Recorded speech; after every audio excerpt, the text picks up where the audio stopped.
In this video, we'll talk about triads, how to notate or show triads with a shorthand convention called chord symbols, and what arpeggiation and doubling, what those terms mean. First, let's step back a little bit to our discussions about intervals. You'll remember that a harmonic interval is the distance between two simultaneous notes. Here is a harmonic major third, with the bottom note being C, the middle C. Our next definition is what a chord is. A chord is a group of three notes or more, forming then two superimposed intervals or more. Like in this case here, I have C, D, and E. I added a D between C and E. These three notes are no longer just an interval, they're two intervals, right? An interval between C and D, and between D and E. And potentially, if you want to look at it like that, maybe a third interval between the outer notes, between C and E as well. We have two major seconds. C to D is a major second, D to E is another major second. Three notes together, this is a chord. Chords that are formed by superimposed seconds, like that, are called clusters. This happens to be a three-note cluster with only major seconds, but clusters can have minor seconds and can have 4, 5, 7, however many notes you would like it to have. A triad, then, is a very specific type of chord. As its name implies, triad, it has three notes. And those three notes form thirds, two-thirds to be precise. The bottom note with the middle note is a third. The middle note with the top note is another third. It sounds like this if I start on that middle C once again. Now the terms triad and chord are sometimes, and very often in fact, used interchangeably, which is fine in most occasions, but actually a triad is a very specific type of chord. So calling a triad a chord is fine. But as long as we know that a triad is something specific and that there are chords that are not triads, right? Like this one here, for example. We have all sorts of different intervals between the notes. We have 5 notes total, right? So this is a very complex chord. Triads are really, really, really important to Western classical music, to pop, to jazz, to rock, and to a lot of music in the world. Also, not only in the West. I mentioned the West in particular because we're talking about music theory of Western music. But triads are really, really important. A lot of what we hear in film music, in the radio, on TV, concerts, is music that is based on triadic harmonies, that is based on triads. So, they're so important that we begin to give a specific name to each of the three members of a triad. The bottom note is called a root. The third is the one that is a third above the root, and the fifth is the one that is a third above the third, or a fifth above the root. There are qualities for triads, just like what we saw for intervals. We also have 4 possible qualities for triads: major, minor, diminished, and augmented. Please notice here that we do not have a perfect triad. We do not have a perfect quality of triad like we did with some intervals. There are only 4 possibilities here. And each quality demands a certain type of intervals, of thirds in the case of triads, in a certain order. So a major triad is a major third, and on top of that, a minor third. Here I've built triads all starting with a root on middle C. So here you have C, E, G, the one I just played in the previous slide, and that's forming a major third, and on top of that, a minor third. Another way of thinking about it is you can see the first, between the root and the third, you have a major third, and then you can see that on the outside, between the root and the fifth, you have a perfect fifth. A minor triad will have a minor third, and above that a major third, so the reverse of what happened before, also forming a perfect fifth between root and fifth. Here is C minor. So the root is C. We have a minor third first, so C to E flat is a minor third, and now E flat to G is a major third. That is a recipe for a minor triad. Sounds different, right? These qualities all have their particular sound and evoke, depending on the music and the century and the culture and the context, but they all evoke different emotions and different affects as well. The diminished triad is a superimposition of two minor thirds between root and fifth. Now we have a diminished fifth as a result of these two minor thirds. Here is a C diminished based on middle C. Right? As we've seen before, this interval of a diminished fifth between C and G flat, in this case of C diminished, is a tritone and is the most dissonant, quote unquote, or the most complex of all of our intervals within the octave. So it follows that this triad here is potentially and arguably the most dissonant of all four possible qualities of triads. And the augmented triad then is a superimposition of two major thirds, and as a result, between root and fifth, you will have an augmented fifth. So that's how it sounds. Also, more dissonant than the other ones, arguably, at least major and minor, but perhaps not as dissonant as C diminished. Please notice also that I've been calling these triads, right? C major, C minor, C diminished, C augmented. The name of these triads is given because of the root of those triads, right? So if the root is C, that triad is called a C plus whatever quality it has.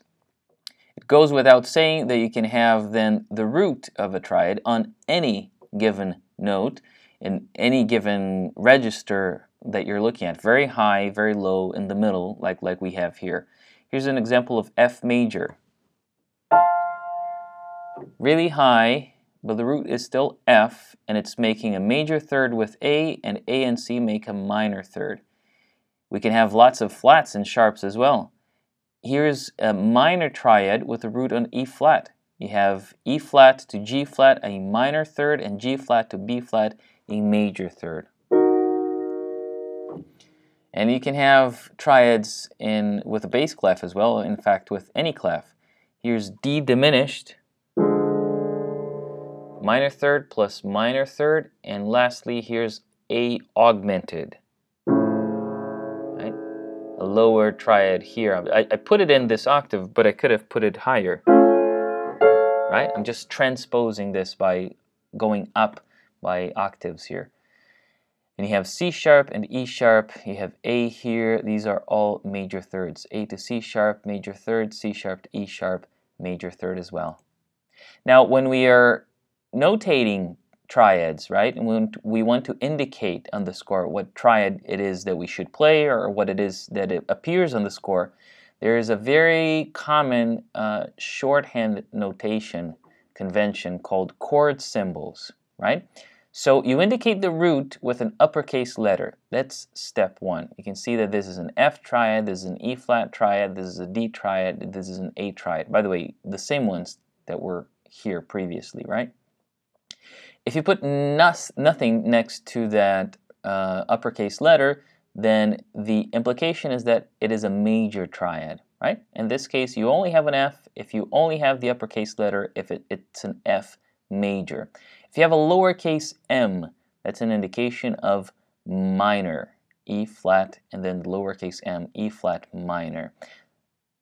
You sometimes, as we'll talk more about when we get to these two letters C's and D here, sometimes these conventions are not as conventional, right? And some other people may use different symbols. The lowercase m is really standard, but I have seen it sometimes in jazz fake books, for example, notated as a minus sign. I think that's rather confusing. I'd rather stick with the lowercase m for minor in chord symbols.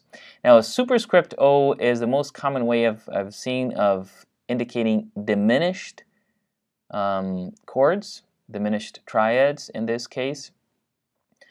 But I've also seen the words, the letters dim, dot, right, as in diminished, or sometimes it's indicated as a minor triad with a flat fifth, which comes out to be the same thing, right, a diminished triad here.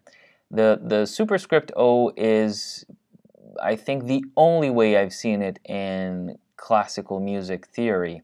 The other ones are common, or more or less appear, frequently in jazz and rock and perhaps more informal or less standardized theories.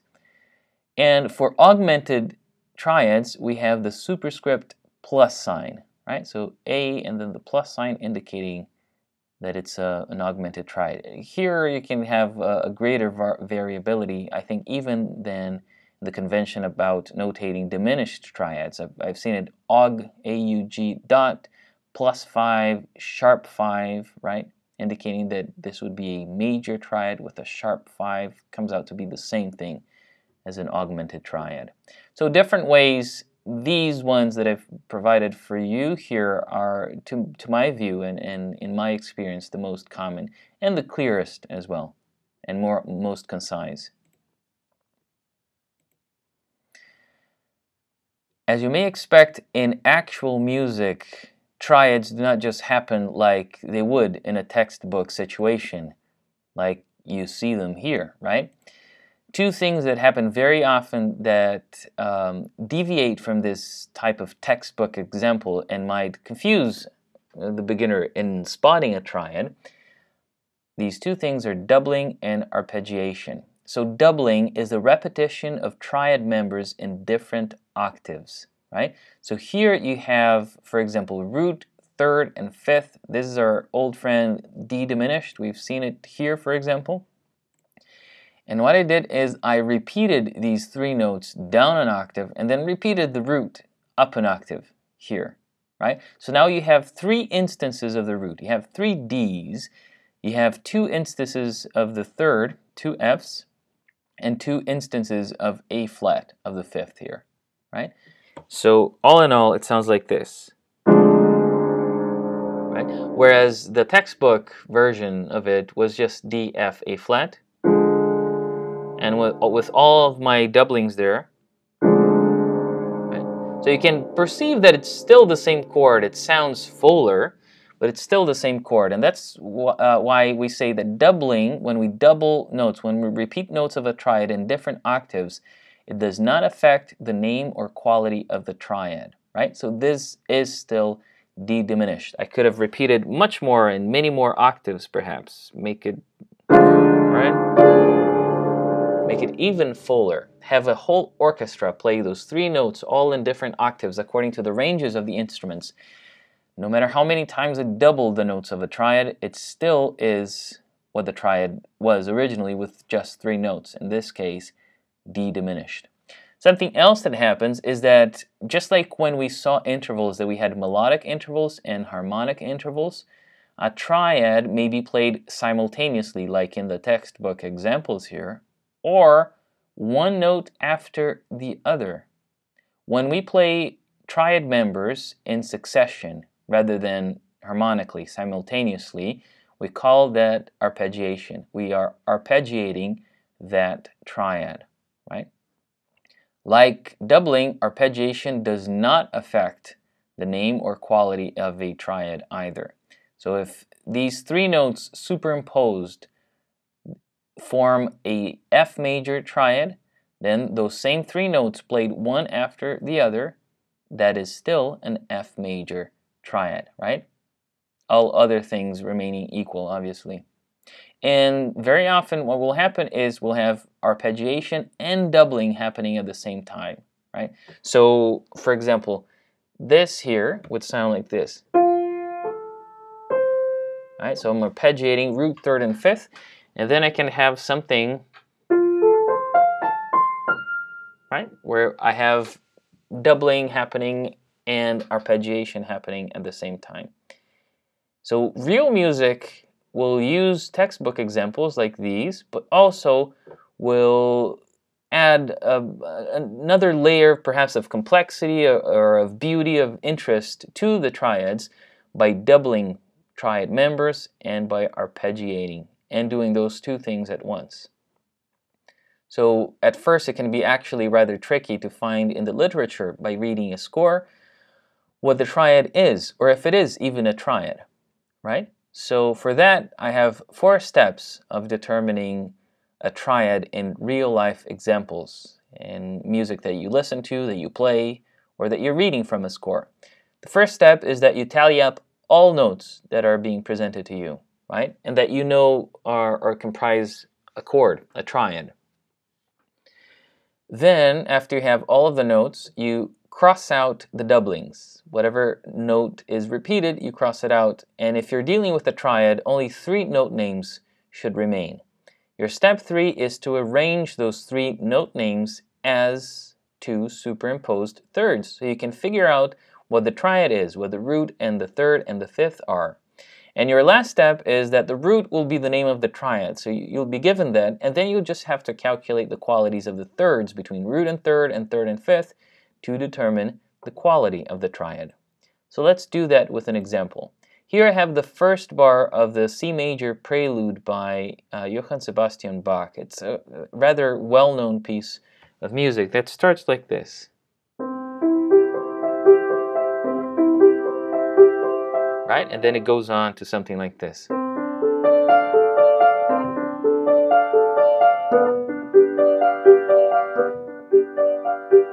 Right? So we're dealing here with triads that are happening 1 triad per bar, basically, and lots of doublings, and mostly they're all arpeggiated, right? Like we're seeing here. So how do we determine what triad we're dealing with? So we're going to follow our 4 steps given previously here. And the first one is to tally up all of the notes that you see, right? So you have C, E, G, C, E. This E is tied here, so we've already counted that one. And then you have G, C, E, C, E, G, C, E, G, C, E. So you've noticed that I've said a lot of C, Gs, and Es and not much of any others, right? So that's the part where I eliminate the doublings. After I've written the note names, I eliminate everything that is repeated, and I am left with only 3 note names, C, E, and G. My next job is to verify if these 3 notes, right, is already arranged as superimposed thirds, and if not, to arrange it so. Luckily, C to E is a third, and E to G is another third. So these 3 note names here that were given at the beginning already provide the recipe of a triad, 2 superimposed thirds. So now we know that C is the root, E is the third, G is the fifth. Because C is the root, this is a C triad. C to E is a major third. E to G is a minor third. What is the quality that contains a major third plus a minor third? Major.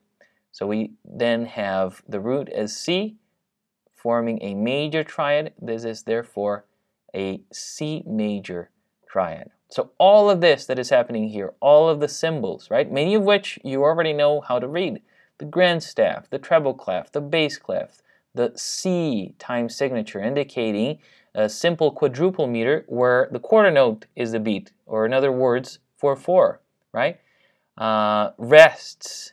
You have many of the notes here that you can see. Some terms may be new, like the numbers indicating which fingers you should use to play those things. The letter P indicating that you should play this piano or softly. Legato, meaning that you have to play this with the notes as connected as possible, right? Or the tempo indication here. All of this is communicating to the performer, right, in terms of harmony, a C major triad. To be played, softly and connected in all of those ways. But this is basically it. So there's lots of notes here, but basically what you have, C, E, G, a C major triad. The more you do this, the more you read music and look at music and listen to music and try to analyze what all of these notes are trying to tell you. What is the triad behind all of this? The more you do this, the quicker you're going to get at doing this type of analysis. Okay, thanks for watching. On our next video, we'll talk about inverted triads.